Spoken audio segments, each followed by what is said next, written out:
Friends, welcome back in your own YouTube channel that is trust tutorials. ठीक है, आज हम पढ़ने वाले हैं क्लास 12th में partnership chapter number 3 that is goodwill. ठीक है, nature of goodwill, evaluation of goodwill. ठीक है, तो आज हम इन सब चीज़ों के बारे में पढ़ेंगे। तो डरो मत कि बोर्ड भर रखा है यार, इतना सारा पढ़ना पड़ेगा। तो इतना सारा भी नहीं है यार, पढ़ने लगेंगे 2 मिनट लगेंगे। ठीक है जी, तो सबसे पहले अगर आप न्यू सब्सक्राइबर हो तो प्लीज़ सब्सक्राइब माई चैनल। ठीक है, तो सबसे पहली बात हम पढ़ते हैं मीनिंग क्या है। मैं अपनी लैंग्वेज नहीं बोलूँगा, पहले बुक की लैंग्वेज और उसी को एक्सप्लेन करूँगा तो अपनी लैंग्वेज भी आ जाएगी। ठीक है, तो गुडविल इज़ अ थिंग, एक ऐसी चीज़ है वेरी इजी टू डिस्क्राइब, जिसको आप इजीली डिस्क्राइब कर सकते हो, मतलब बता सकते हो, एक्सप्लेन कर सकते हो।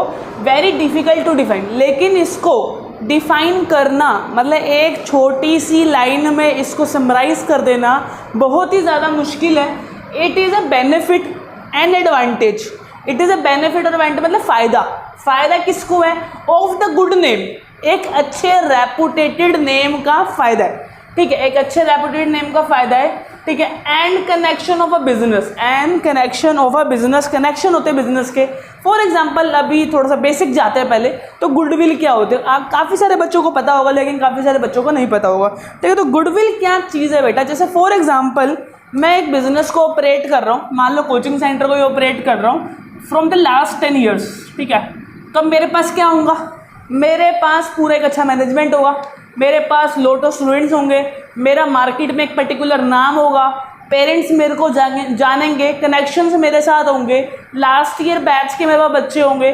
तो अगर कोई मेरा बिज़नेस को टेक ओवर करता है, अगर कोई मेरे बिज़नेस को ख़रीदता है, तो उसको साथ में मुझे पे करना होगा, मतलब उसको मुझे पे करने होगा गुडविल का अमाउंट। क्या पे करना होगा? Goodwill, because he also purchase my goodwill. ठीक है, मेरी क्या खरीद रहा है वो? गुडविल, जो मैंने 10 साल में कमाया, अपना नाम, अपना रेपुटेशन, अपने मार्केट्स के लिंक, अपनी जगह और अपने कनेक्शंस, जो वो हमने कमाया वो हम किसको दे देंगे? किसी और को।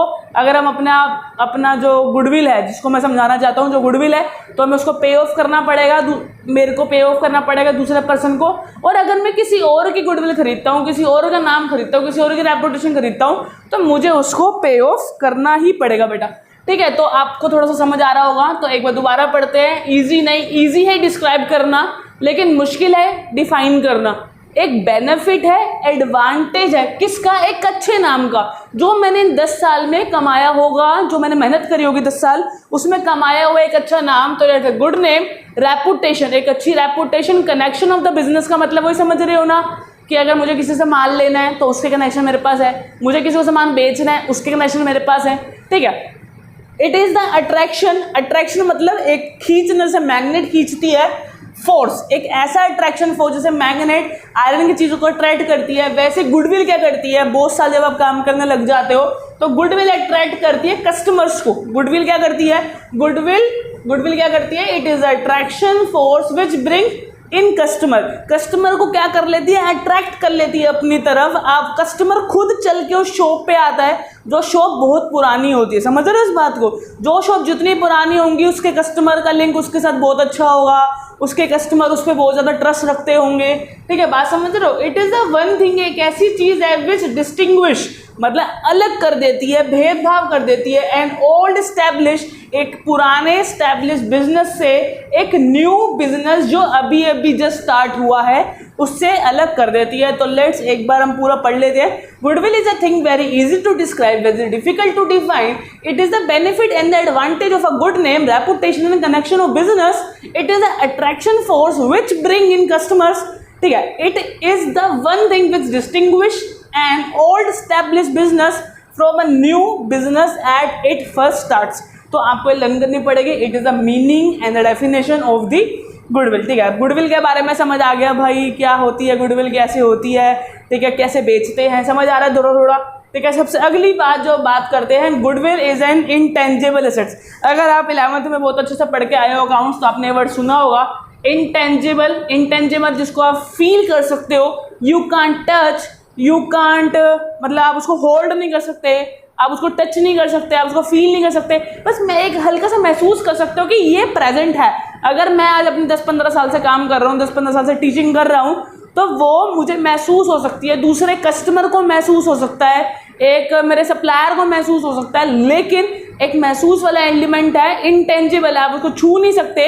मेरी गुडविल, मेरी मार्केट की गुडविल को छू नहीं सकता, टच नहीं कर सकता, चुरा नहीं सकता, तो that is called intangible assets. मतलब एक संपत्ति है, एक जो हमें हेल्प करती है, ठीक है।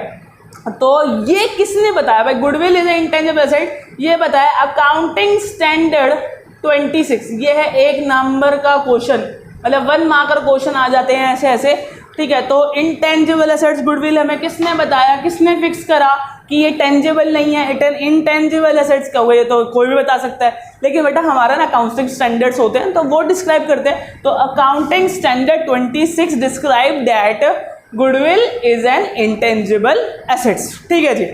आगे करते हैं कि गुडविल को कौन कौन से फैक्टर हैं जो बढ़ा सकते हैं या घटा सकते हैं या इफेक्ट कर सकते हैं, अफेक्ट कर सकते हैं। सबसे पहले एफिशिएंट मैनेजमेंट।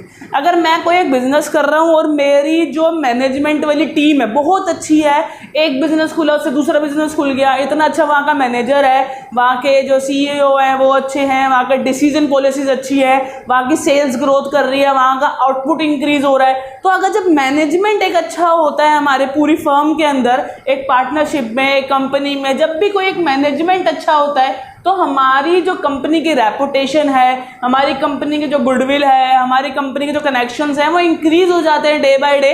तो वैसे ही अगर आप मैनेजमेंट को अच्छा रखोगे, अपनी डीलिंग को अच्छा रखोगे, अपने कस्टमर्स को प्यार से बोलोगे, अपने कस्टमर की रिस्पेक्ट करोगे, अपने कस्टमर के जो आप प्रोडक्ट सेल कर रहे हो उससे उनको सेटिस्फेक्शन प्रोवाइड होगी, तो दैट मीन्स आप एक अच्छी मैनेजमेंट कर पा रहे हो हर चीज़ के अंदर, ठीक है। तो अगर आपके मैनेजमेंट पुअर है तो आपकी गुडविल डाउन जाएगी, और आपकी अगर एफिशिएंट मैनेजमेंट है तो your goodwill will higher and higher day by day, ठीक है। Next is favourable location. अब देखो काफ़ी सारे जो बिजनेस होते हैं वो कुछ फेवरेबल लोकेशंस पे होते हैं, कुछ नॉन फेवरेबल लोकेशंस पे होते हैं, ठीक है।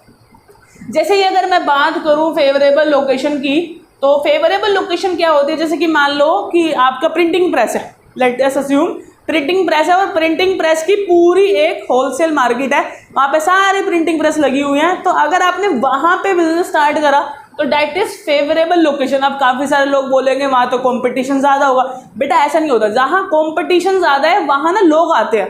भाई अब प्रिंटिंग प्रेस है, अगर मान लो किसी ने प्रिंटिंग प्रेस कराने, कोई बंदा रजौरी से आया, ठीक है, रजौरी गार्डन से आया तो प्रिंटिंग के लिए गया, क्योंकि उसको पता है कि प्रिंटिंग बहुत सारे लोग हैं यहाँ पे तो प्रिंट करने वाले, कहीं ना कहीं से मुझे एक इफेक्टिव रेट मिल जाएगा, कंपटीशन हाई की वजह से, तो कस्टमर आता है यहाँ पे, ठीक है ना, उस लोकेशन पे कस्टमर आता है, तो चांसेस हैं कि आपकी दुकान के स्टेप पे कस्टमर ज़्यादा आए, because probability is become higher. और आप एक प्रिंटिंग प्रेस कहीं साइड में लेके बैठ गए, वहाँ लोगों को पता ही नहीं है, तो वहाँ आपको लोगों को बुलाना पड़ेगा, जिन जिन लोगों को जानते हो आप उन्हीं को टैकल कर सकते हो, अदर लोगों को टैकल नहीं कर सकते, ठीक है, समझ रहे हो। तो अगर लोकेशन ऐसी है जहाँ पे बहुत सारा कॉम्पिटिशन है तो वहाँ पे कस्टमर भी ज़्यादा आता है, that is called favourable location. Customer आ पा रहा है, कस्टमर कनेक्टिविटी है, कस्टमर के आने की प्रोबेबिलिटी अच्छी है, that means that is favourable location. और फेवरेबल लोकेशन के अंदर गुडविल हमारी डे बाय डे इंक्रीज हो जाती है, ठीक है। नेक्स्ट है फेवरेबल कॉन्ट्रैक्ट्स। देखो कभी कभार जैसे काफ़ी सारे ना कॉन्ट्रैक्ट्स होते हैं कि भाई मेरे को सामान आपको बेचना है, ठीक है, बेचना ही बेचना है, कॉन्ट्रैक्ट है, या फिर मैं कोई प्रोड्यूस कर रहा हूँ तो आपने 6-7 महीने पहले ही मुझे एक ऑर्डर बुक करवा दिया कि हमें ये चीज़ खरीदनी है, तो that is known as contract. भाई जो फ्यूचर में माल जाना है, जो फ्यूचर में डीलिंग होनी है, जिसके पैसे फ्यूचर में आने हैं, तो that is called favourable contracts. अगर आपके कॉन्ट्रैक्ट्स अच्छे हैं, आपको अच्छे अच्छे कॉन्ट्रैक्ट्स मिल रहे हैं, एडवांस कॉन्ट्रैक्ट्स मिल रहे हैं, that means your goodwill in a market is gone higher, ठीक है। Next is quality of your product, ठीक है। नेक्स्ट बात आती है क्वालिटी। भाई जो आप माल बेच रहे हो, जो आप सामान बेच रहे हो, उसकी क्वालिटी कैसी है।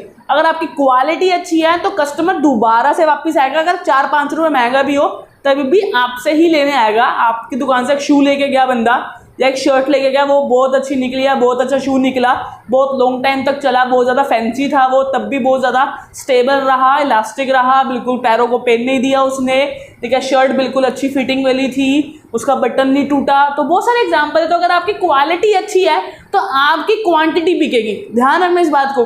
अगर आप एक ऐसा बिजनेस चला रहे हो जिसका जो प्रोडक्ट है उसकी क्वालिटी अच्छी है तो क्वांटिटी बिकने में देर नहीं लगती, समझ रहे हो इस बात को।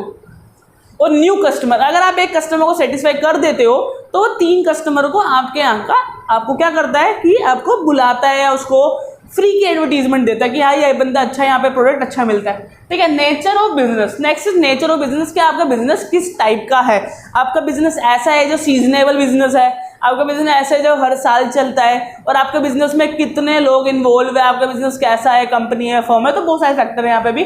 नेक्स्ट है पास्ट परफॉर्मेंस। पास्ट परफॉर्मेंस मतलब लास्ट ईयर आपने कितना प्रॉफिट कमाया, उससे लास्ट ईयर कितना प्रॉफिट कमाया, लास्ट ईयर कितनी सेल करी, उससे लास्ट ईयर कितनी सेल करी, लास्ट ईयर प्रोडक्शन कितना था, उससे पिछले साल प्रोडक्शन कितना था, that depend upon last performance, that is past performance. Sorry last बोल दिया। पास्ट परफॉर्मेंस मतलब जो पीछे का रिकॉर्ड है उससे भी आपके जो फर्म है उसके बारे में एक आइडिया लग जाता है, एक ओवरव्यू लग जाता है कि आपकी मार्केट में रेपुटेशन कितनी होगी, आपकी दुकान पे काम कितना है, हर चीज़ वो बता देता है। Next patent right. तो पेटेंट राइट मतलब होता है कि मैं ही उसको बना सकता हूँ, मैं ही उसको बना सकता हूँ। जैसे कि फॉर एग्जांपल मैंने कोई मेडिसिन बना, मान लो कि मेडिसिन हमें कोरोना की चाहिए और उस पर पेटेंट राइट लग गया। पेटेंट राइट मतलब वही एक कंपनी बना सकती है, वैसे तो होगा नहीं ऐसा, गवर्नमेंट करने नहीं देगी, लेकिन let us assume patent right लग गया।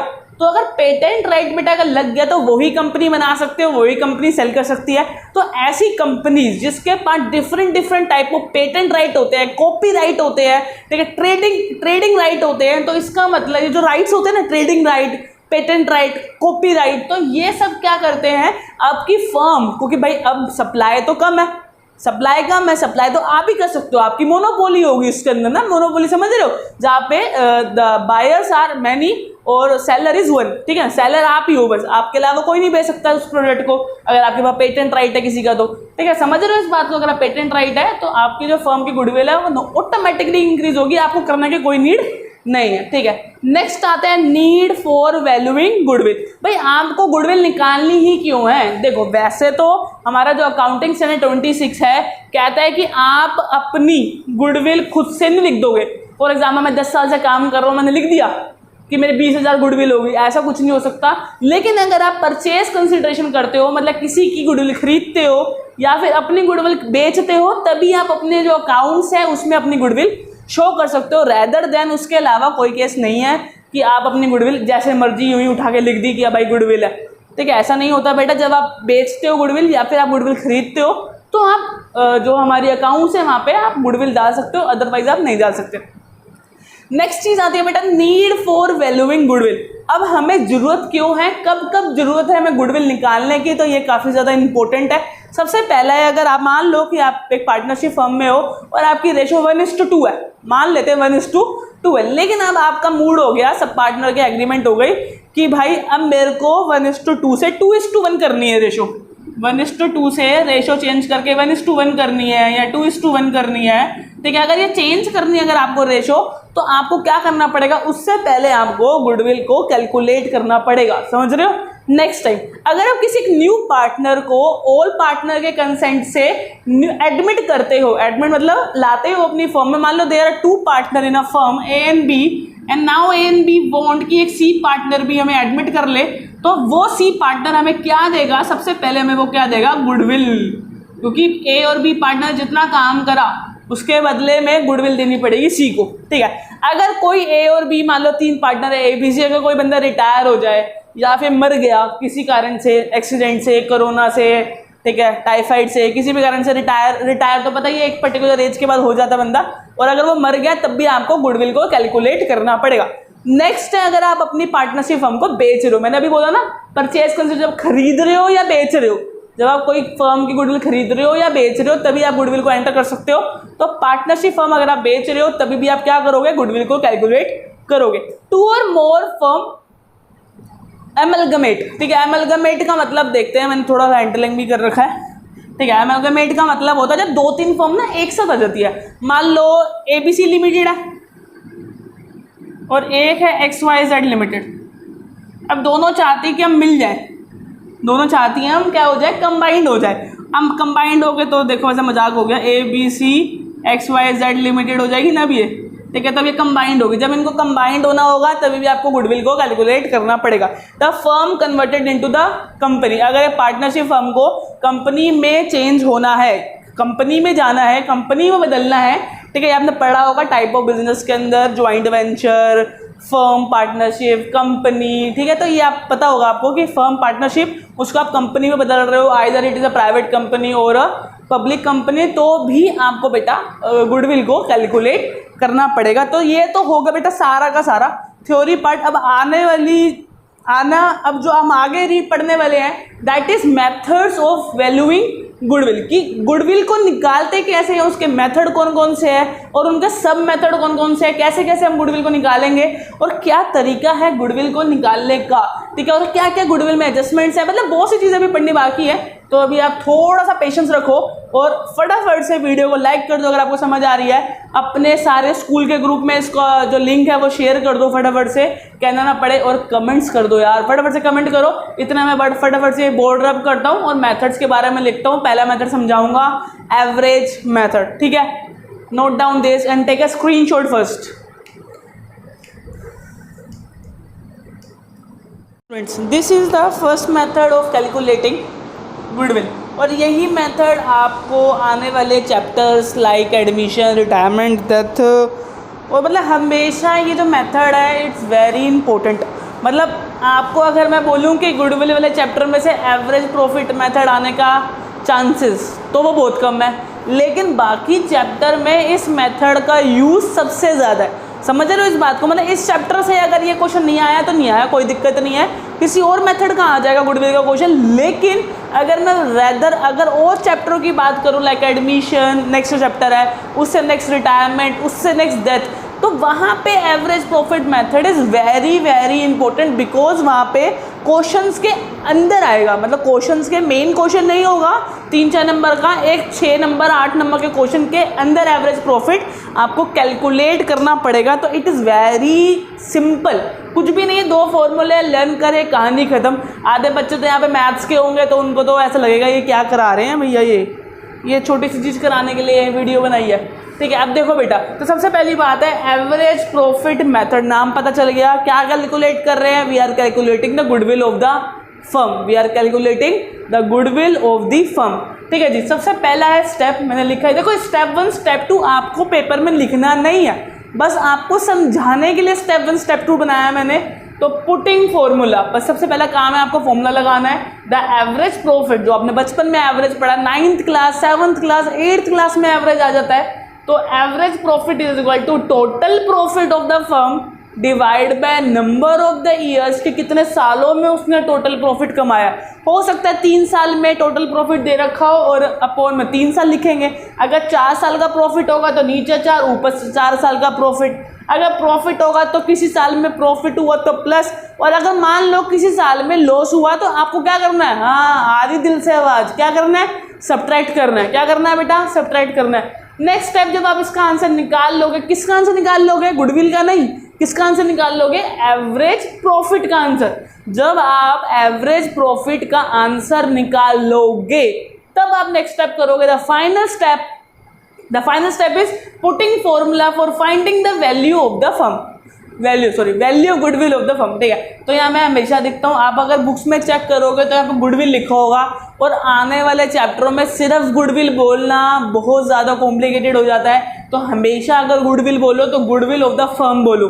क्या बोलो, गुडविल ऑफ द फर्म। समझ रहे हो इस बात को। तो अगर आपको अभी से आदत होगी गुडविल ऑफ द फर्म बोलने की तो नेक्स्ट आने वाले चैप्टरों में इजी हो जाएगा, ठीक है। The formula is average profit multiply number of year purchase. अब आपको इस पे नहीं सोचना कि नंबर ऑफ ईयर परचेज क्या होता है, ज़्यादा दिमाग घोड़ा नहीं चलाना। एक्सप्लेन करने को मैं एक्सप्लेन कर दूं, but it is not necessary to explain here, ठीक है। तो यहाँ पे ये जो चीज़ होगी आपको क्वेश्चन में क्या होगी, गिवन होगी। तो आपने अपने दिमाग का घोड़े को स्लो करना है और ज़्यादा दिमाग इस पर फोकस नहीं करना, बस आपको फोकस कहाँ करना है, focus to claim this formula.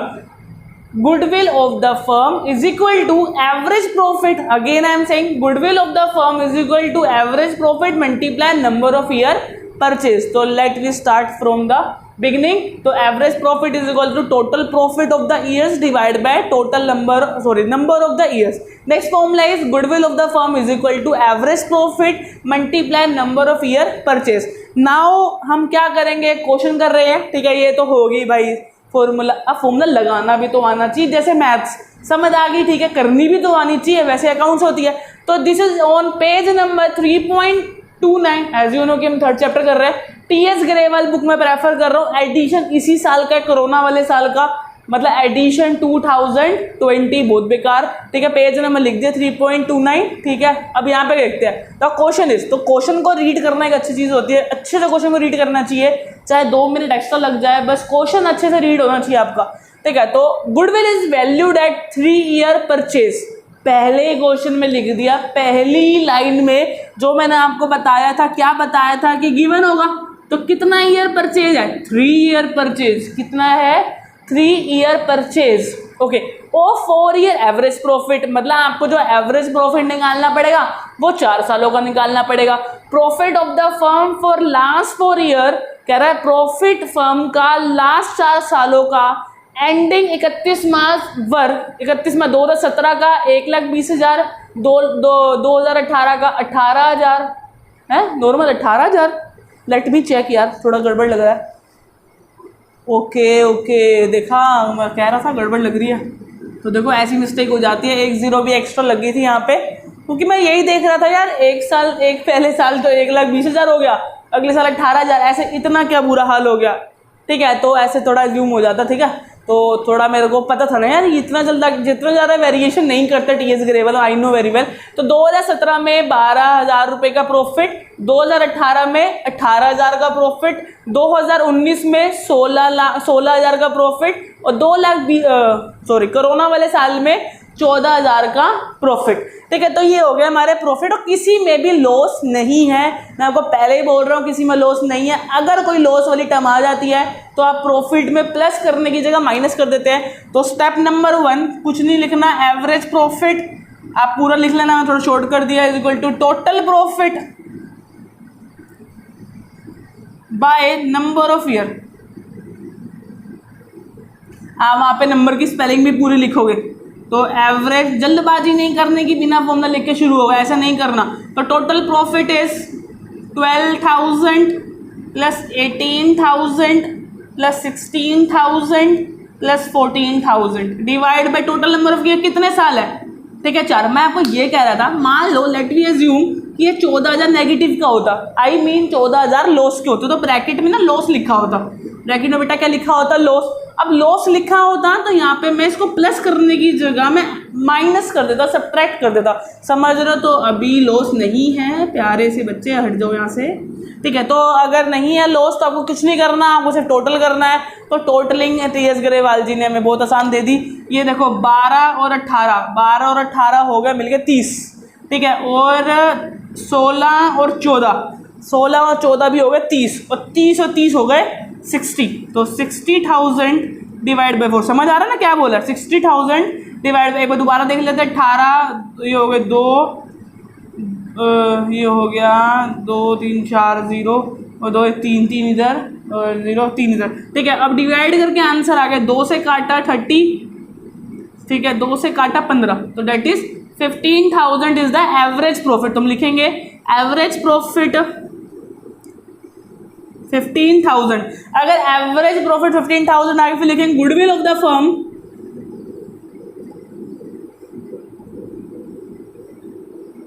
Is equal to be average profit multiply number of year purchase, ठीक है। तो एवरेज प्रॉफिट क्या है बेटा आपका 15,000 लिख दो जी, multiply number of year purchase, starting में ही दे दिया था 3 साल की परचेज है बेटा, तो 3 से मल्टीप्लाई, दैट मीन्स 15,000 मल्टीप्लाई 3, तो रुपीज का साइन एंड पे लगाना मत छोड़ना, ठीक है। तो that is the answer become 45,000। और अगर आप लोगों को आदत नहीं है कोमा लगाने की तो कोमा लगाना सीखो। अब एक बार मैं चेक कर लेता हूँ भाई टीएस ग्रेवाल, इस बार बुक में बहुत एक अच्छी चीज़ करी है इन्होंने कि आपको आंसर सीधा नीचे ना दे रखे, अगले थोड़े से पीछे पेज पे दे रखा है, जिसकी वजह से बहुत ज़्यादा बेनिफिट लगा मेरे को, तो ठीक है। तो answer is right, 45,000 is the goodwill of the firm, ठीक है। तो ये हो गया हमारा गुडविल ऑफ द फर्म का पहला मेथड हो गया, एवरेज प्रॉफिट मेथड। आप लोगों को बहुत आसान लग रहा है ना, अभी पोज मारते हैं। ये average profit method without adjustments है, किसका है, विदाउट एडजस्टमेंट। मैंने एक क्वेश्चन ढूंढा जो कि विदाउट एडजस्टमेंट था और मैंने वो विदाउट एडजस्टमेंट वाला क्वेश्चन कराया। अब अगर मैं आपको एडजस्टमेंट्स कराऊंगा तो आपको एडजस्टमेंट को अच्छे से समझना है, क्या है उसके बारे में सब कुछ इजीली समझना है। तो उससे पहले घबराओ मत, वो भी बहुत आसान है। जब इतना कर लिया तो उतना करने में भी कोई दिक्कत वाली बात नहीं है। सब्सक्राइब करते रहो मेरे चैनल को, और लोगों से सब्सक्राइब करवाओ, शेयर करो वीडियो को, बार बार स्कूल्स के ग्रुप में अपने फ्रेंड्स में शेयर करो, लाइक का बटन दबाओ और लोगों से लाइक करवाओ, ठीक है। इतना सा काम करो और थोड़ा पढ़ तो रही हो तुम, ठीक है। तो प्लीज़ टेक अ स्क्रीनशॉट और इसको लिख लो, फिर मैं बोर्ड रब करता हूँ और आपको समझाता हूँ एडजस्टमेंट्स ऑफ गुडविल और किसकी।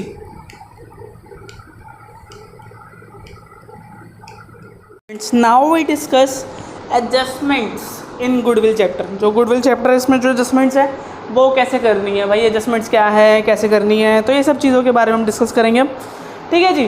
तो 2 केस होते हैं बेटा एडजस्टमेंट के। अगर आपने एडजस्टमेंट सीख ली तो भाई फिर चैप्टर में कुछ बचा ही नहीं, मतलब मेथड तो बचे लेकिन चैप्टर में वैसे कुछ नहीं बचा।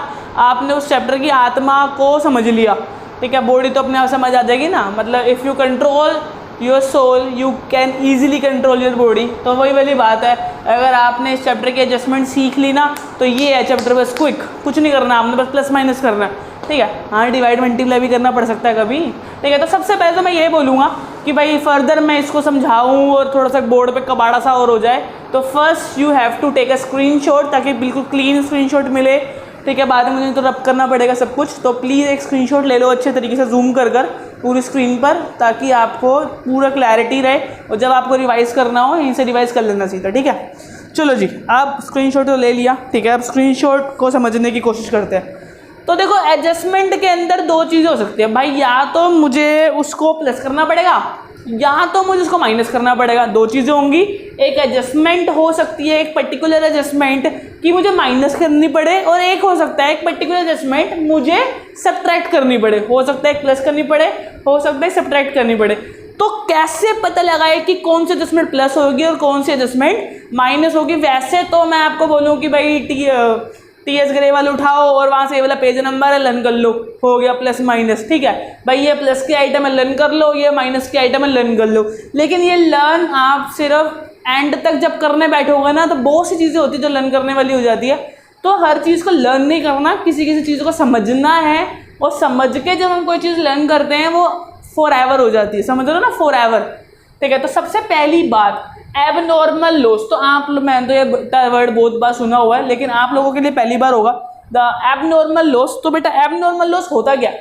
एबनॉर्मल लॉस वो लॉस होता है जिसपे किसी फर्म का, किसी कंपनी का कंट्रोल नहीं होता, ठीक है ना। मतलब उस पर किसी का कंट्रोल नहीं हो सकता।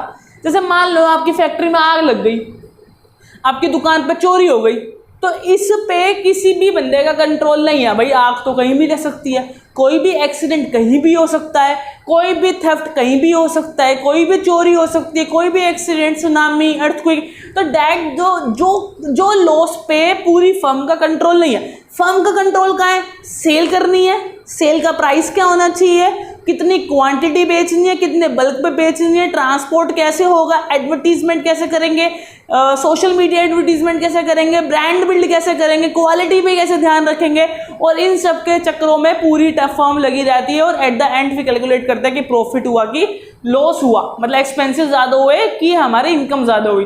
तो वैसे एक एबनॉर्मल लॉस होता है। एबनॉर्मल लॉस पे किसी का कंट्रोल नहीं होता है, कोई भी कंट्रोल नहीं होता। जैसे कि फायर का लगना, ठीक है, हमारे थेफ्ट का होना। अब लोग बोलेंगे कैमरा लगा लो, भाई कैमरा लगाने के बाद भी चोरी हो सकती है। तो वो जो चोरी वगैरह जिसपे किसी का कंट्रोल नहीं होता, that is known as abnormal loss. अब मेरी बात ध्यान से सुनो, एबनॉर्मल लॉस क्या होता है? हमारी जो प्रॉफिट है उसमें से सब्ट्रैक्ट हुआ होता है। तो अगर एबनॉर्मल लॉस, बेटा मैंने बोला कि मेरे को ₹1,00,000 का नुकसान हुआ था लेकिन 10,000 रुपये की चोरी हो गई, ठीक है, तो 90,000 रुपये आपने अपनी बुक्स ऑफ द फर्म में लिखा होगा कि मेरे को 90,000 का दिस ईयर मेरे को प्रॉफिट हुआ। लेकिन आपको जो प्रॉफिट निकालना होता है वो इन सब एडजस्टमेंट्स को हटा के करना होता है, ठीक है। तो that is called abnormal loss. अगर आपने किया होगा तो आपने प्रॉफिट को क्या किया होगा बेटा? कम किया होगा। आपने प्रॉफिट को क्या किया होगा? चोरी होने पर कम कर दिया प्रॉफिट, थेफ्ट होने पर, मतलब फायर ऑफ द लॉस होने पर तब भी आपने कम कर दिया प्रॉफिट। तो इसको बोलते हैं एबनॉर्मल प्रॉफिट। अगर एबनॉर्मल लॉस होता है तो हम क्या करेंगे? प्लस करेंगे, क्या करेंगे, प्रॉफिट में प्लस करेंगे। बिल्कुल दिमाग में डाल लो, एबनॉर्मल लॉस, लॉस मतलब कम होना, लेकिन मैं इसका उल्टा करूंगा, समझ रहे हो, मैं ऐसा क्या करूंगा, उल्टा। वैसे यहाँ आ जाते हैं, एक बार यहाँ आ जाते हैं, झलक इसकी भी ले लेते हैं, एबनॉर्मल गेन। अब भाई अगर ये एबनॉर्मल लॉस होकर प्लस हो रहा है तो ये एबनॉर्मल गेन होकर क्या होगा, सब्ट्रैक्ट होगा। अब ये एबनॉर्मल गेन होता ही क्या है, फॉर एग्जाम्पल आप जूते बनाते हो, ठीक है, जूते बनाते हो और जूते बेचते हो, you are dealing in shoes, you are dealing in shoes. आप जूते की फैक्ट्री चला रहे हो, एक मशीनरी आपके पास पड़ी थी, उसका वो जो मशीनरी थी बहुत आउटडेटेड थी, आपने न्यू मशीनरी लगा ली, अब आप पुरानी वाली बेच रहे हो। पुरानी वाली बेचने पे आपको 20,000 रुपये का प्रॉफिट हुआ, तो वो जो 20,000 रुपये का प्रॉफिट है वो मेरी डीलिंग जिसमें मैं डील कर रहा हूँ उससे नहीं आया, वो एक अदर सोर्स से मेरे को 20,000 रुपये आया। तो डैट इज वो जो इनकम होती है, that is called abnormal gain. हर साल नहीं होता ये वाला गेन, जब आपने मशीनरी बेची, कोई फिक्स सेट बेची हो, तब आपको कोई गेन हो गया, तो that is known as abnormal gain. और जो एबनॉर्मल गेन होता है वो हमारे प्रॉफिट को बढ़ा देता है, वो हमारे प्रॉफिट को इंक्रीज कर देता है, फॉर लाइक दैट कि ये हमारे प्रॉफिट को रिड्यूस कर देता है। तो ये वाली जो चीज़ है ये हमारे प्रॉफिट को इंक्रीज कर देती है। अगर प्रॉफिट को इंक्रीज कर देती है तो we should have to subtract this, we should have to subtract this, ठीक है। वैसे ही अगर हम इसकी बात कर रहे हैं तो अगला पॉइंट भी बिल्कुल सेम है, income from non trade investment.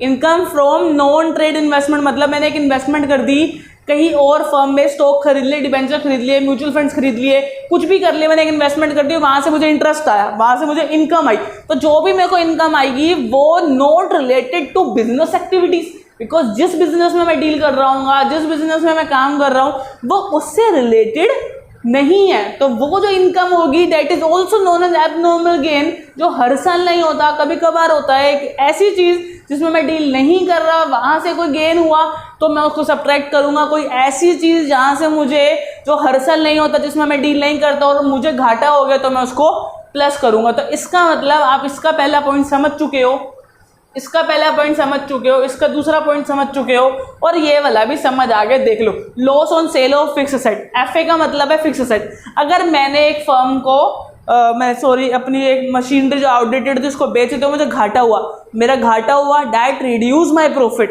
That reduce my profit. और अगर उसने प्रॉफिट को कम कर दिया तो मुझे प्रॉफिट को दोबारा से बैलेंस करना पड़ेगा, तो बढ़ा दूंगा, तो मैं क्या कर दूंगा, ऐड कर दूंगा, बिकॉज फिक्स एसेट को बेचने में मैं डील नहीं करता हूँ। हम वो ही प्रॉफिट को लेंगे जिसमें हम डील कर रहे होते हैं, ठीक है। नेक्स्ट टॉपिक इज सबसे इंपॉर्टेंट, मतलब over value of opening stock, under value of closing stock, under valuation of opening stock, over valuation of closing stock, ठीक है। तो ये जो चार चीजें हैं ये आपको बार बार दिखेंगी एडजस्टमेंट में, बार बार, ठीक है।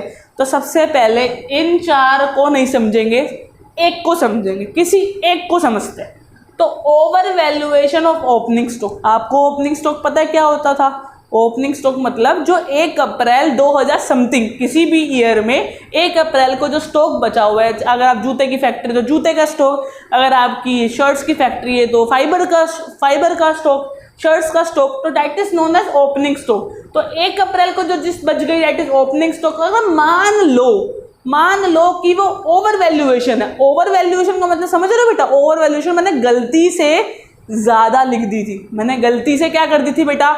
ज़्यादा लिख दी थी। Over valuation of opening stock, गलती से ज़्यादा मैंने ओपनिंग स्टॉक लिख दिया था, तो अब मुझे उसको क्या करना पड़ेगा? कम करना पड़ेगा, माइनस कर दूँ? अभी रुको, सबर, थोड़ा इसके पीछे का कॉन्सेप्ट समझते हैं, आप समझते हैं। तो अब आपको अगर याद हो, बचपन में आप ट्रेडिंग अकाउंट बनाते थे, क्या बनाते थे? ट्रेडिंग अकाउंट, और फिर ट्रेडिंग अकाउंट के बाद बनाते थे प्रॉफिट एंड लॉस अकाउंट। तो आपको अगर याद हो तो सबसे पहला स्टेप 2 ओपनिंग स्टॉक लिखते थे, और यहाँ लिखते थे बाय क्लोजिंग स्टॉक, और 2 परचेजेस बाय सेल वगैरह वगैरह करते करते आप इस क्वेश्चन को करते थे, ट्रेडिंग अकाउंट वाले क्वेश्चन को, ठीक है। अगर नहीं भी याद तो भी कोई दिक्कत नहीं। अगर आपको आने वाले 5-10 मिनट में जो बोलने वाला हूँ अगर आप समझ नहीं पा रहे हो तो भी कोई दिक्कत नहीं है, एंड में मैं रटवा दूंगा, ये मेरी ड्यूटी है। लेकिन समझ पा रहे हो तो प्लीज समझो, क्योंकि कॉन्सेप्ट आ गया तो बस हो गई जिंदगी पार, ठीक है। देखो भाई, ट्रेडिंग अकाउंट में 2 ओपनिंग स्टॉक आता था, ठीक है। अब मान लो कि अगर ओपनिंग स्टॉक ज्यादा हो, मतलब था 90,000 और मैंने क्या लिख दिया? 1 लाख, मतलब था 90,000 रुपये का और मैंने क्या लिख दिया, 1 लाख रुपए लिख दिया। मैंने क्या लिख दिया, 1 लाख रुपए लिख दिया। अब अगर ओपनिंग स्टॉक 90 का था और मैंने ओवर वैल्यूएशन कर दी 10,000 रुपए की, मैंने उसको 1 लाख रुपए लिख दिया। अब प्रॉफिट एंड लॉस में क्या होगा, सोच के बताओ कि प्रॉफिट इंक्रीज होगा कि प्रॉफिट रिड्यूस होगा, सोच के बताओ ना। देखो हम क्या करते थे ट्रेडिंग अकाउंट में, by sale by closing stock को जोड़ते थे, ऐड ऑन करते थे और इधर वाली सारी आइटम में से माइनस कर देते थे और यहाँ पे क्या बच जाता था, टू ग्रॉस प्रॉफिट। क्या बचता था यहाँ पे, टू ग्रॉस प्रॉफिट। अब सोचो, हल्का सा सोचो कि अगर इसका टोटल जो भी आया 5 लाख आया मान लो इसका टोटल, ठीक है, और इसका टोटल आया आपका 2 लाख रुपए, तो आपका प्रॉफिट कितना हो गया, ग्रॉस प्रॉफिट 3 लाख रुपए। कितना हो गया ग्रॉस प्रॉफिट, 3 लाख रुपए हो गया। लेकिन अगर ये 3 लाख की जगह ओरिजिनल ओपनिंग स्टॉक होता, ओरिजिनल ओपनिंग स्टॉक मैंने आपको क्या बोलता कि 90,000 रुपए था, अगर ये 90,000 रुपए होता तो मेरे 10,000 बच जाते, 10,000 क्या कर देते, 10,000 बच जाते और ये प्रॉफिट कितना हो जाता, ये प्रॉफिट हो जाता 3,10,000। इसका मतलब ओवर वैल्यूएशन, इसका मतलब ओवर वैल्यूएशन मतलब ओपनिंग स्टॉक की ओवर वैल्यूएशन जो हमारा प्रॉफिट है, जो हमारा प्रॉफिट को क्या कर देती है बेटा, रिड्यूस कर देती है। क्या कर देती है, या कम कर, निशान लगा लेते हैं, कम कर देती है, रिड्यूस, चलो रिड्यूस लिख लो, रिड्यूस कर देती है। क्या कर देती है, रिड्यूस कर देती है। थोड़ा सा नीट एंड क्लीन की जरूरत है यहाँ पर, ठीक है। समझ आ रही है छोटी सी बात, अगर नहीं भी आ रही तो कोई दिक्कत नहीं है। वैसे अब आप दिमाग के अंदर सोचो कि अगर क्लोजिंग स्टॉक अंडर वैल्यू है, अगर सुन over valuation of opening stock समझा, अब सोचते हैं over valuation of over valuation of closing stock. अब बात आती है ओवर वैल्यूएशन क्लोजिंग स्टॉक, तो होगा क्या भाई, क्लोजिंग स्टॉक यहाँ होता है, ये ज्यादा है, ये क्या है, ज्यादा है। अगर ये ज्यादा है और ये आइटम्स कम है तो प्रॉफिट ज्यादा शो होगा। इसका मतलब कि ये over valuation of closing stock क्या करता है, over valuation closing stock increase कर देता है प्रॉफिट को, गलती से क्या कर देता है, इफेक्ट क्या देता है कि प्रॉफिट को इंक्रीज कर देता है, और over valuation of opening stock profit को कम कर देता है। दोबारा सोच के दिखाता हूं मैं आपको। मान लो कि क्लोजिंग स्टॉक 5 लाख रुपए का था, लेकिन मैंने उसकी जगह 6 लाख रुपए लिख दिया गलती से, ठीक है, और यहाँ पे आइटम्स थी सिर्फ 2 लाख रुपए की, तो मेरे को ग्रोस प्रॉफिट कितने का हो गया, मुझे ग्रोस प्रॉफिट हुआ कुल मिला के 4 लाख रुपए का, 4 लाख का ग्रोस प्रॉफिट हुआ। लेकिन अगर ये 6,000 की जगह 5 लाख ही होता तो मुझे प्रॉफिट कितने का होता, सिर्फ 3 लाख रुपए का। तो इसका मतलब ये करने से प्रॉफिट क्या हो जाता है, ज्यादा शो करता है। जैसे पहले 4 लाख आ रहा था और फिर 3 लाख आ रहा है, मतलब बढ़ाने से, ओवर वैल्यू करने से, over valuation of closing stock करने से हमारा जो ग्रोस 4 लाख आ रहा था प्रॉफिट, और नॉर्मल करने से 3 लाख। इसका मतलब ये प्रॉफिट को क्या कर देता है, इंक्रीज कर देता है। नहीं समझ आया, कोई दिक्कत नहीं है, नहीं समझ आया ना। अगर आपको समझने का मन है तो एक बार दोबारा वीडियो को 5 मिनट पीछे कर दो, ठीक है ना, 3-4 बार टैप करो, वैसे 10 सेकंड पीछे हो जाएगी, ठीक है। अब रटने वाला सीन, ठीक है ना। वैसे आप दिमाग में सोचना अंडर वैल्यूएशन क्या होती है, अंडर वैल्यूएशन मतलब कम लिख दी गलती से, और अंडर वैल्यूएशन ओपनिंग स्टॉक क्या होती है। आपको कुछ नहीं करना, आपको इसको भी हटा देते हैं। आपको क्या करना है, ट्रिक क्या करनी है, कुछ नहीं। ओवर वैल्यूएशन क्या होता है, ओवर वैल्यूएशन क्या होता है, बढ़ गया। ओवर वैल्यूएशन ओपनिंग स्टॉक, आपको बस एक वर्ड पे ध्यान देना है, ओपनिंग स्टॉक। ओवर वैल्यूएशन समझ गए, ओवर मतलब ज्यादा, साइन लगा लो, साइन लग गया। ओवर वैल्यूएशन मतलब ज्यादा होता है, समझ गए, ओवर वैल्यूएशन ज्यादा। और अगर over valuation of opening stock ज्यादा है तो अंडर वैल्यूएशन ओपनिंग स्टॉक क्या होगा, अंडर वैल्यूएशन ओपनिंग स्टॉक कम होगा। भाई अंडर का मतलब क्या होता है, कम, अंडर का मतलब क्या होता है, कम। अगर मान लो कि ओपनिंग स्टॉक की बात हो रही है और वो बोले ओवर, इसका मतलब ओवर बढ़ा दो। ओपनिंग स्टॉक की बात हो रही है, वो बोले अंडर, तो घटा दो। देख रहे हो ना, बढ़ा दो मतलब प्लस कर दो, घटा दो मतलब माइनस कर दो, समझ आ गया। अब अगर मैं बात करूं क्लोजिंग स्टॉक की, तो क्लोजिंग स्टॉक में होता है उल्टा। अगर ओपनिंग स्टॉक में सीधा होता है तो क्लोजिंग स्टॉक में होता है उल्टा। जैसे कि अंडर मतलब कम करना है, लेकिन मैं कम नहीं करूंगा, मैं क्या करूंगा, बढ़ा दूंगा मतलब प्लस कर दूंगा। उसके बाद क्लोजिंग स्टॉक की अगर बात करें तो उल्टा सोचना है। ओवर वैल्यूएशन का मतलब क्या था, बढ़ाना, लेकिन मुझे क्या करना है, कम करना है, मुझे क्या करना है, कम करना है। समझ आ रही है। एक बार दोबारा देखते हैं। तो अब मैं दोबारा कैसे बोल रहा हूं, मैं बोलता हूं over valuation of opening stock. दिमाग में घंटी, ओपनिंग स्टॉक मतलब सीधा सोचना है, उल्टा पुल्टा नहीं सोचना। ओवर वैल्यूएशन बोला है मतलब इंक्रीज करना है, एड ऑन करना है। अंडर वैल्यूएशन बोलता है ओपनिंग स्टॉक का तो डिक्रीज करना है। उसके बाद अगर वो बोलता है closing stock under value, under valuation closing stock, under मतलब कम, लेकिन मुझे उल्टा सोचना है, कम मतलब ज़्यादा, ठीक है। और यहाँ पे आप देख ही सकते हो उसका रेसिप्रोकल, ठीक है। तो अगर ये समझ आ गया पूछनी है, नॉर्मल था ये, ठीक है। उसके बाद एक और चीज़ आती है, ओ ये भी बहुत खतरनाक सी चीज़ है, मतलब डरने वाली बात नहीं है लेकिन इंपॉर्टेंट है, दिमाग में रखने वाली बात है, ठीक है। बात आती है capital expenditure charge as revenue expenditure. भाई देखो ना, ये हमने बचपन में पढ़ा था 11th क्लास में। कैपिटल एक्सपेंडिचर वो होते हैं जहाँ पे ह्यूज अमाउंट ऑफ एक्सपेंस होता है लेकिन वो काफ़ी साल तक चीज़ यूज़ आती है, जैसे कि बिल्डिंग खरीद लेना, मशीनरी खरीद लेना, साइकिल्स खरीदना, मोटरसाइकिल्स, वैन, मोटर कार, ये सब चीज़ें जब हम खरीदते हैं तो ये यूज़ होती है लॉन्ग टर्म। ये कैसे यूज़ होती है? Long term. और रेवेन्यू एक्सपेंडिचर कौन से होते हैं? जो रिकरिंग होते हैं, जो बार बार करने पड़ते हैं, दैट इज नॉन रिकरिंग। ये नॉन रिकरिंग होते हैं, ये रिकरिंग होते हैं। रिकरिंग मतलब जो रिपीटेडली आते हैं, जैसे सैलरी देना, वेजेस देना, electricity bill, stationery bill, postage, अरे बहुत सी चीज़ें बोल दी मैंने तो, ठीक है। 11th क्लास पे आ गया, मुझे ऐसा लगा, ठीक है। तो अब देखो, अब हुई क्या, गलतियां होती हैं यहाँ पे। क्या होती है 10 मिनट मतलब गलतियां, ठीक है। जैसे आपने ओमिशन वाले चैप्टर में किया होगा ना, ओमिशन वाला चैप्टर कह रहा हूँ, रेक्टिफिकेशन वाले में, तो वहाँ आपको इजीली डिस्क्राइब हुआ होगा। परचेज ऑफ मशीनरी, मैंने एक मशीनरी खरीदी, कहाँ आनी चाहिए थी? मशीनरी अकाउंट में आनी चाहिए थी। क्या एंट्री होनी चाहिए थी? Machinery account debit to bank account, और we can say machinery account debit to cash account. लेकिन इन गधों ने क्या कर दिया? उसका उल्टा कर दिया। उन्होंने क्या कर दिया? उन्होंने कर दिया purchase account debit to cash account. क्या कर दिया? Purchase account debit to cash account, जिसकी वजह से वो मशीनरी अकाउंट में ना जाने की वजह से परचेज अकाउंट में चली गई। और परचेजेस आपको पता ही है यार कहाँ आती है? ट्रेडिंग अकाउंट में। और अगर वो ट्रेडिंग अकाउंट में आ गई तो वो क्या करेंगी? प्रॉफिट को ऊपर नीचे गलत शो करेंगी, प्रॉफिट को ऊपर नीचे कर देंगे। समझ रहे हो इस बात को? तो अगर गलती से मैंने मशीनरी को डाल दिया कहाँ पे? परचेज अकाउंट में, तो परचेजेस इंक्रीज हो गई होंगी। परचेजेस इंक्रीज होने से प्रॉफिट रिड्यूस हो गए होंगे, क्योंकि आप परचेज ज्यादा कर रहे हो, सेल कम कर रहे होगे। इसका मतलब प्रॉफिट क्या हो गए होंगे? रिड्यूस हो गए होंगे। और अगर प्रॉफिट रिड्यूस हो गया तो मुझे इसको नॉर्मलाइज करना है, तो प्रॉफिट को क्या कर दूंगा? मैं ऐड कर दूंगा, तो ये खत्म हो जाएगी बात। अगली बात ये आप बस लिखा रहने देना, बिकॉज 1 मार्कर के लिए इंपॉर्टेंट है। नॉन रिकरिंग एक्सपेंस अगर बचता है तो आप उसको क्या करते हैं? ऐड ऑन करते हैं। नेक्स्ट अगर बात आती है कि भाई हम क्या क्या कर चुके हैं, तो ये भी कर चुके हैं, ये भी हो गया, ये भी हो गया, ये भी हो गया, ठीक है, ये भी हो गया, ये भी हो गया। अब नेक्स्ट पॉइंट आता है, एक आता है जैसे कि पार्टनर्स रेम्यूनरेशन। अगर पार्टनर की कोई रेम्यूनरेशन मिस हो गई है, इट इज नॉट डिडक्टेड। अगर कोई पार्टनर की रेम्यूनरेशन मिस हो गई है तो हम उसको पार्टनर को रेम्यूनरेशन दे देंगे, ठीक है। दे देंगे मतलब सब्ट्रैक्ट कर देंगे प्रॉफिट में से। अंदर एक रह गया 6 जो मैं अच्छे से बताऊंगा, any future expenses like LIC।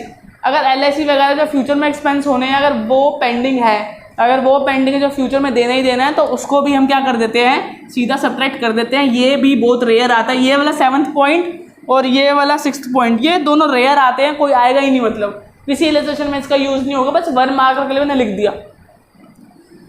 Next depreciation, hidden adjustment, आप लोग ने देख ही लिया होगा, मैंने ब्रैकेट में लिखा हिडन एडजस्टमेंट। और ये है सबसे ज़्यादा इम्पोर्टेंट, जहाँ पे बच्चे पता नहीं इतना ज़्यादा कंफ्यूज हो जाते हैं और किस बात पे होते हैं, मुझे आज तक समझ नहीं आया। देखो बेटा, आपके ना क्वेश्चन में लिखा होगा purchase of machinery wrongly debit to purchase account. अगर मैंने किसी को मशीनरी ली थी और वो परचेज अकाउंट में चली गई, इसका मतलब मेरी बुक्स के अकॉर्डिंग तो वो परचेजेस हैं। अगर वो परचेजेस है तो क्या मैंने उस पर डेप्रिसिएशन चार्ज किया होगा? नहीं किया होगा। क्या किया होगा? हमने उस पर चार्ज नहीं किया होगा डेप्रिसिएशन।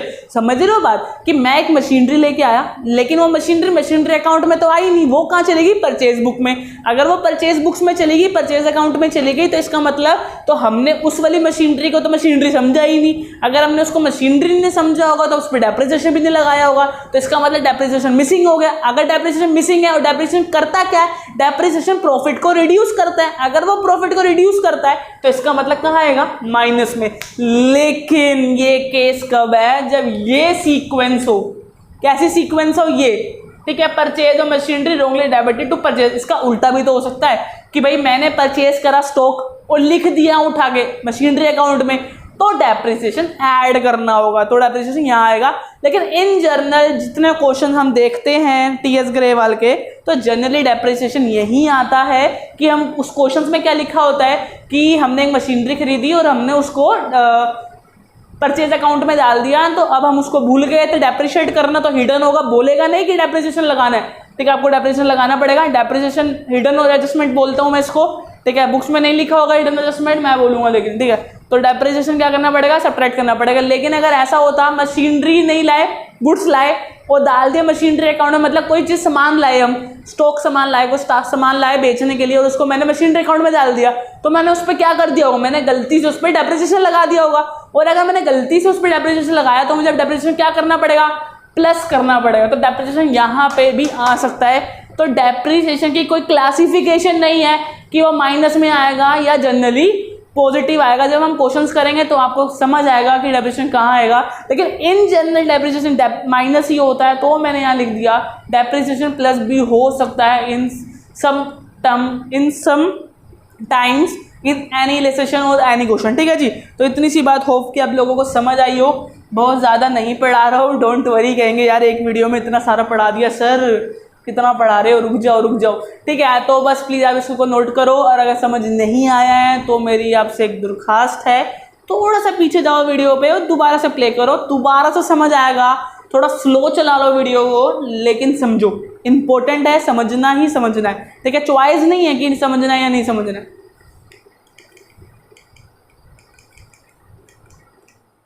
हाँ जी स्टूडेंट्स, अब एक क्वेश्चन कर लेते हैं हमारा विद एडजस्टमेंट वाला। जो भी आपने सीखी हैं एडजस्टमेंट्स उसी से रिलेटेड एक क्वेश्चन कर लेते हैं। तो सबसे पहले पढ़ते हैं क्वेश्चन को। तो ये है question illustration number 3, page number 3.8।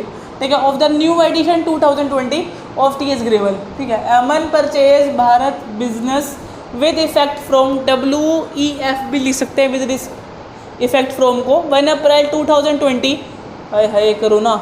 It was agreed that the firm's goodwill will be valued at 2-year purchase, मतलब जो 2-year purchase आपको ऑलरेडी दे रखा है लास्ट वाला काम। Average profit of the last 3 year ended 31 March 2000 कुछ नहीं 31 March was 2018 is this, 2019 is this, 2020 is this. तो आपको दे रखे हैं कुछ प्रॉफिट्स। ठीक है, सारे प्रॉफिट्स हैं। तो इंक्लूड एन एबनॉर्मल गेन, आपको पता है एबनॉर्मल गेन आ गया, एबनॉर्मल क्या करेंगे, प्लस करेंगे, सॉरी माइनस करेंगे। ठीक है, after charging an abnormal loss आ गया तो क्या करेंगे, प्लस करेंगे। लॉस आ गया तो प्लस और गेन आ गया तो सब्ट्रैक्ट। उसके बाद including non business income. Non business income मतलब जिसमें मैं डील नहीं कर रहा, जो मेरी नॉर्मल एक्टिविटी और बिजनेस नहीं है, तो क्या करेंगे, इनकम हुई है तो हम क्या कर देंगे, सब्ट्रैक्ट कर देंगे। क्या कर देंगे, सब्ट्रैक्ट। तो भाई देखो एडजस्टमेंट तो हो गई, ऐसी होती है एडजस्टमेंट। एक बार अगर समझ आ गई फिर तो कुछ भी नहीं है। चीज़ जो समझ ना आए वो कॉम्प्लिकेटेड होती है, और अगर आ जाए तो वो वही सबसे ज़्यादा ईजी हो जाती है। तो हमें कुछ भी नहीं करना, यहाँ पर लिखना है 31, तो यहाँ लिख दो 31 मार्च 2018, 31 मार्च 2019 एंड 31 मार्च 2020 कोरोना। ठीक है, और यहाँ लिखेंगे हम हमारा एडजस्टमेंट्स,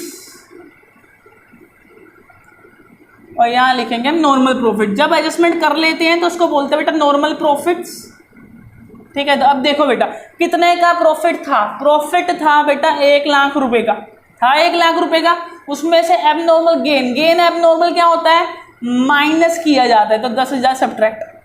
ठीक है, उसके बाद यहाँ पे नीचे 1,10,000 रुपये था बेटा। एबनॉर्मल लॉस क्या किया जाता है बेटा, प्लस किया जाता है, तो प्लस हो गया। उसके बाद 85,000 नॉन बिजनेस इनकम को क्या कर देंगे, सब्ट्रैक्ट कर देंगे 5,000 बेटा। उसके बाद आपको क्या करना है, बस सोल्व करना है। तो 1 लाख में से 10 गए तो 90,000 इज हेयर, और ये हो गया 1,30,000 is here and 80,000 is here. ठीक है, अब यहाँ का टोटल कर लेते हैं, नॉर्मल प्रॉफिट का टोटल आ जाएगा। ठीक है भाई, अगर मैं इसको करूँ तो ये कुछ जीरो तो लगा ही लेते हैं। 8 और मान लो अगर ये 12 होता तो ये बन जाता 21, 13 और अगर ये 7 होता तो 20 हो जाता, 21 हो जाता, 21 और 9 3, तो कुल मिला के 3 लाख रुपए बन गए टोटल। तो ये 3 लाख रुपए बनते हैं यहाँ पर। तो 3 लाख हमारा आंसर आ गया नॉर्मल प्रॉफिट का। कुछ नहीं करना, अभी आपको कैलकुलेट करना है गुडविल को। कैलकुलेट गुडविल कैसे करेंगे बेटा, कुछ नहीं है, normal average profit is equal to में टोटल प्रॉफिट अपॉन में नंबर ऑफ ईयर। तो total profit is 3 lakh rupees upon में नंबर ऑफ ईयर्स, कितने साल बेटा, 1 2 3 3, कितना आ गया बेटा 1 लाख रुपीज, कितना आ गया 1 lakh rupees is average profit. And the goodwill of the firm, as you know goodwill of the firm is formula average profit multiply number of year purchase. ठीक है जी, average profit is 1 lakh rupees and number of year purchase आपको mention था, ये रहा 2 year purchase. The goodwill of the firm is 2 lakh rupees. और इसी के साथ हमारा एक एडजस्टमेंट वाला क्वेश्चन खत्म होता है। एक बार चेक कर लेते हैं आंसर ठीक है या गलत। तो आंसर है बिल्कुल ठीक, गलत कैसे होगा, ठीक है, कभी कभार होती है गलती है, रोज थोड़ी ना गलतियाँ होती है। तो आपको क्वेश्चन समझ आया होगा, बस एक बार अगर एडजस्टमेंट समझ आ गई, दिमाग में घुस गई, फिर तो देखते ही पता चल जाता है कि क्या प्लस होगा और क्या माइनस होगा, उसमें सोचने वाली दो राय है नहीं। फिर आपको प्रॉफिट लगाना है, फिर आपको गुडविल ऑफ द फर्म निकालनी है। The goodwill of the firm is 2 lakh rupees and this answer is become and. ठीक है, एंड हो गया इस आंसर का। ठीक है, तो होप कि आप लोगों को समझ आया। प्लीज राइट डाउन करो, कमेंट करो, सब्सक्राइब करो, इंस्टाग्राम पे फॉलो कर लो, दिस इज माय आईडी। और आपको URL का जो लिंक होता है वो आपको मेरे को मिल जाएगा डिस्क्रिप्शन बॉक्स पे। और सब्सक्राइब करवा दो मेरा चैनल, यहाँ सब्सक्राइब करा दो, इतनी मेहनत कर रहे हैं। ठीक है, चलो बाय बाय, फिर मिलते हैं एक और एजुकेशन वीडियो के साथ। Hope you will save in your house.